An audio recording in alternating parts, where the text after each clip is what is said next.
I'm making babies again? What? Oh, the fans made it. Oh, well, okay, in that case. I'm back. With a bunch of babies under our belts, and not in the way that makes me sound weird, I thought I'd let you steer the ship. And after reading a bunch of your comments that were morally questionable, why not? Like, are y'all okay? And with that being said, I'm just gonna start now. Since you all are responsible for these ships, I didn't hold myself accountable for the usual laws of decency. I mean, some things are sacred, like the platonic nature of mentor-mentee, teacher-student, age. God, what do I have to, what's this one? Because we're paying you. Okay, that's fine. More specifically, commenter Evan Ortiz really wants Toga and Twice to get it on.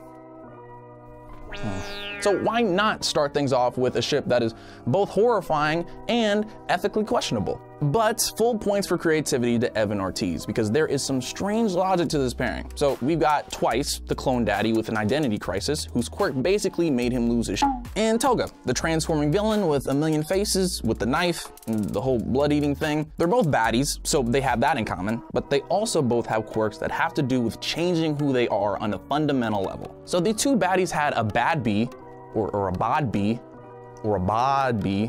with combined quirks in typical Quirk Babies fashion. Evan felt like its quirk could create clones of other people by ingesting their blood. Clever, Evan.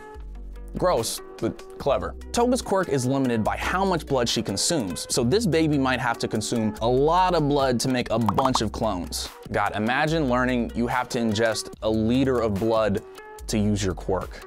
Ugh.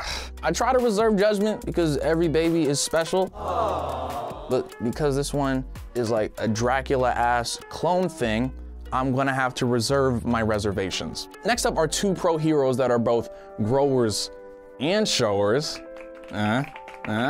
That's right, I'm talking about Mount Lady and Kamui Woods. Shout out to Lady RM for this pairing and for giving me the opportunity to finally use a boner joke on this channel. Like Twice and Toga, this fan favorite couple just makes sense. Kamui Woods' arbor power allows him to harness the power of wood. 2 for 2, baby. And Mount Lady's quirk allows her to grow in size until she's giant. Combine their quirks and what do you get? Well, according to Lady RM, you get an Ent from Lord of the Rings, or Groot from Guardians of the Galaxy if you're into Marvel. Can this baby have the size and power of an Ent, but with Groot's attitude? Because that sounds like an ideal tree baby. Despite his explosive growing powers, Kamui's quirk is scaled to his normal human-sized body. But this baby has their mother's gigantification gene, so they're the size of a mighty redwood. Ents are notoriously antisocial, but this baby has Mount Lady as a mother, and you know she'd be a momager to put Kris Jenner to shame. Since this tree baby's so connected with the earth, I like to think it'd be an eco-warrior, because who better than a tree to tell us how bad humanity's fucked up the planet? This baby's biggest nemesis might be, roll, climate change. Ooh. I'm sorry. But hey, it's not that bad being a giant living tree. I mean, this baby's massive size might make them pretty valuable in battle. Plus, if they're a fruit-bearing tree, they might just solve world hunger. Or it could take a cue from Wispy Woods and just f your shit up by dropping apples on your head. And do you think Wispy Woods and Kamui are related? They got like the same last name. Here's hoping this baby will have birds and squirrels nesting in its burrows. I sure hope so, cause that sounds sick, and the Squirrel Girl and Powerpuff Girls have convinced me that'd be actually pretty dope to have a squirrel sidekick. Here's looking at you, Bullet and Tippy Toe. Next up are two heroes with big personalities. You asked for it, you wanted it. Present Mike and Erase Midnight.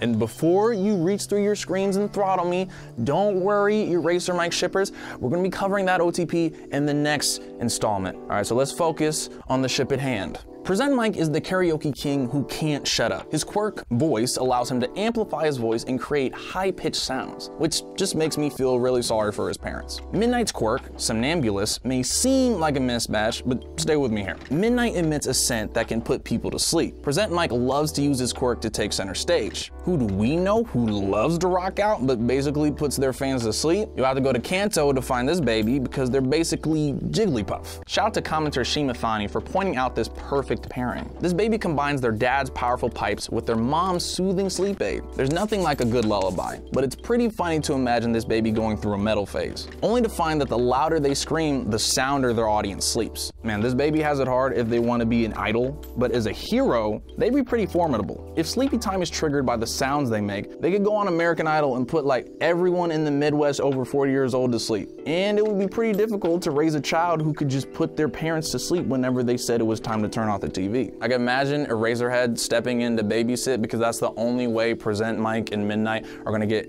any sleep. Or maybe he just feels the fun uncle role. Yeah, why does that feel so right? Remember Mount Lady and Kamui Wood's baby from earlier? Well, I feel like they'd be pretty lonely going through life as a giant tree human. So let's go on and make this baby a friend. Or you know what? I'll do you one better and make them two friends. Next up, a pair of hero baby twins. Commenter Rice Bear has an idea. Mount Lady and Todoroki. Okay, listen, FBI, this isn't on me. Okay, this is on Rice Bear. Just because I liked it, picked it, and I'm about to talk about it for a minute and a half, doesn't mean I condone it, okay? Okay, now I'm done shifting blame. According to Rice Bear, these babies would be fire and ice titans. Not that kind of titan. I'm thinking this baby looks like the titans from Greek mythology or Disney's Hercules. Since Mount Lady's power is gigantification and Todoroki has the icy hot split, I think each of these babies activates their power by growing into a giant, a fiery, frosty giant. But instead of blending dad's abilities, one of the twins has ice powers and the other has fire. It kind of works if you think about it, because as twins, those two would love each other a ton, but also be locked in sibling rivalry. They would be OP by the time they could walk. I mean, think about it. What if you spent your formative years, playfully, battling with someone whose quirk was your own quirk's greatest weakness? You developed tons of defensive and offensive strategies to work against your sibling's quirk. These babies would definitely be useful in battle, but they might have to be even more careful than Mount Lady. With the addition of fire or ice powers, they could easily burn down half the city by leaning up against the wrong building, or freeze the Hudson River or something. Okay, so I set out to make a buddy for Redwood, but I'm pretty sure I just made their greatest enemies. The fire twin could burn them up, and the ice twin could wilt their leaves and make their squirrel friend hibernate for the winter. Yes, I am weirdly invested in the squirrel sidekick. There are a lot of squirrels in New York City, and I love them all. Is that a problem?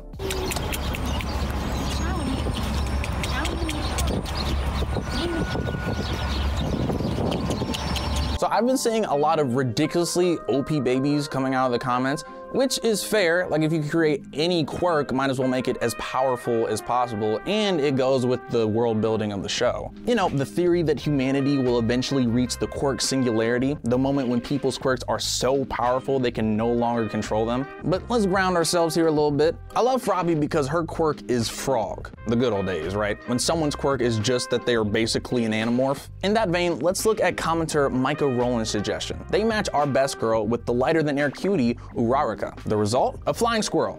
Or frog. Potato, potato, really. And before y'all start, okay, I know how babies are made. We all took the same health class in 8th grade, all right? But this is headcanon.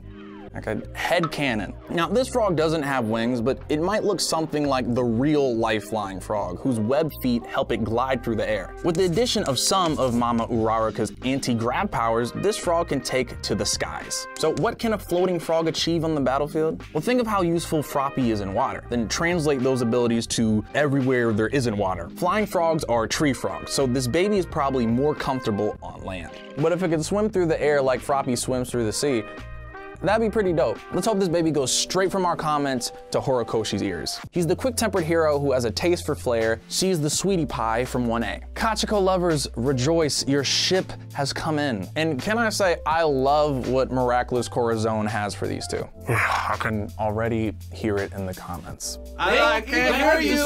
I can't hear you. So Bakugo is known for being impulsive, and Ochako is sweet, but a bit naive. So why not give their baby a quirk that draws out both of their worst qualities? Miraculous Corazon thinks Kachiko's baby would have the power to make things float like mom, but anything they would float would eventually explode when it touched back down again. Yep, Feels right. Now this quirk could be useful in battle. Imagine this baby sending something innocuous like a balloon over to an enemy base, only to have it explode in a fiery blast when it got there. On the other hand, imagine trying to raise this baby. It would be an absolute show. If Eraserhead has any extra time left over from babysitting for Present Mike and Midnight, he should really head over to Kacchako's house because those two will need some help. That being said, I can totally imagine the Slice of Life spin-off series starring Bakugo, Ochako, and their wildly destructive baby. The good news, this baby could put on a sick fireworks display. The bad news, they'd be exploding your most valuable possessions. And from what I understand, that's basically what having a kid is. I'm Kurt with GetintheRobot, and if you like what you saw, consider subscribing. It's been dope making babies with you guys, and you should make some more in the comments.